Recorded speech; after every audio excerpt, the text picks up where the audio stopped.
I want to bring back in Andrew Kitzenberg, who was an eyewitness to that violence in Watertown. He saw the whole thing from his own apartment window. Andrew, can you recap for me what you saw this evening?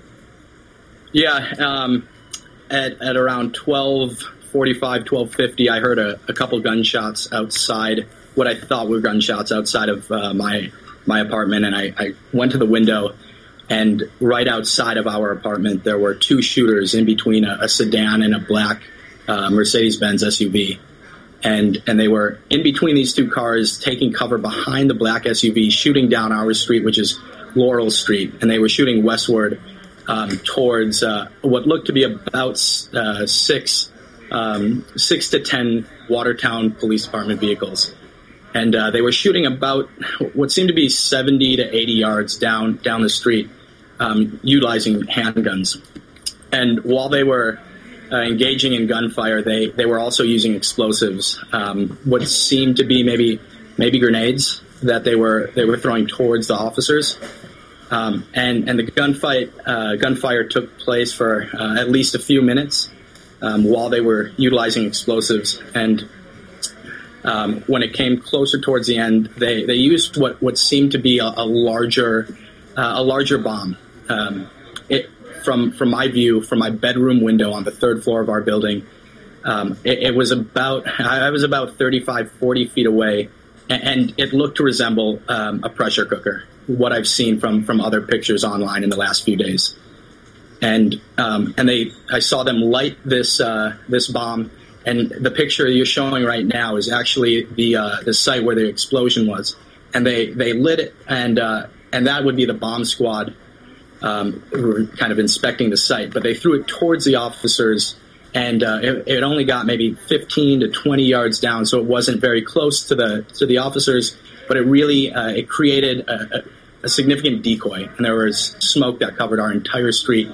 And at that point, one of the shooters ran towards the officers while still engaging in gunfire, and while he was still shooting at them, a few seconds later, the second shooter got back into the SUV and turned it around and went full speed into the police officers. Just before he started charging at the officers in the vehicle, the first shooter that was running at them was taken down, and I didn't have a clear view into how that happened. I couldn't tell whether it was he was shot or whether he was tackled. The footage makes it seem like he was shot, but I couldn't see clearly. At that time, the second shooter was basically charging into the officers' vehicles at full speed, and went right in between them, and went right in between two or three officers' cars, taking out their doors and windows and sideswiping them, ultimately getting through them and moving past our block and out of my view. And you mentioned earlier when we spoke that you saw what looked like a bomb detection robot on the scene. Is that piece of equipment still there, still surveying the scene, looking for more explosives? Actually, if you hold on one sec, I can look out this window. And yeah, we would love to see the scene as you're seeing it in your home there. Yeah, I can. So it is actually right there, still at the vehicle, and I'm going to walk my computer here. Okay, and while you do that, let me just explain to our viewers what we're seeing. Andrew Kitzenberg is an eyewitness. His apartment overlooks the street where this firefight and these explosions took place, and so he's going to try to show us a little bit of what he's seeing. So is that the vehicle that they were using for cover during that firefight? Yes, this was the smaller sedan. Can you open your window, Andrew? It will provide us with a better view, because we're getting the bomb squad robot is there. I don't feel comfortable doing that. Okay, and we definitely want you to be safe. Okay, continue. So it is right now in inspecting the back seat, as what it seems like the back left passenger door.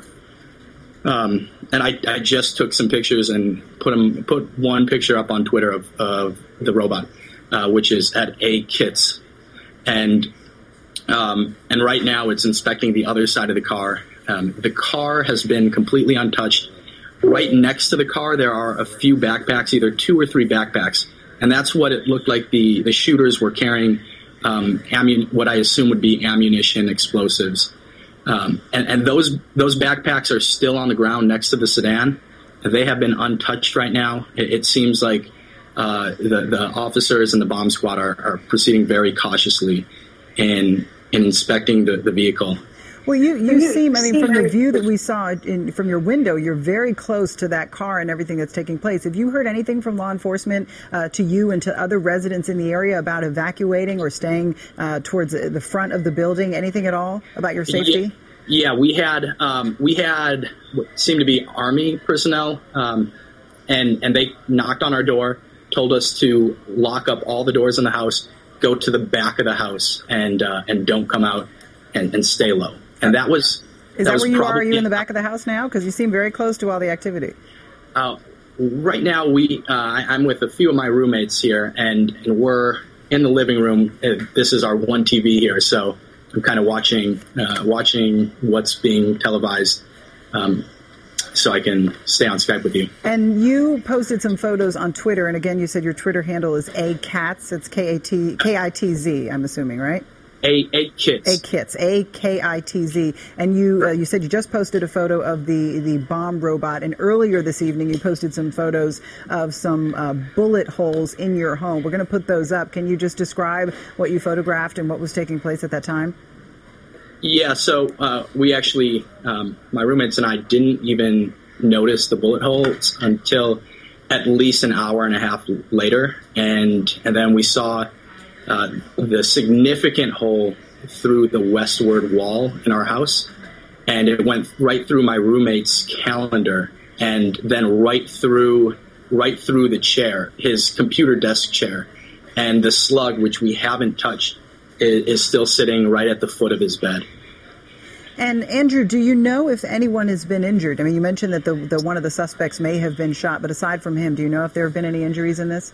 I don't know. Thankfully, all three of my roommates and I are safe right now. We're a little shaken up, but we're all safe.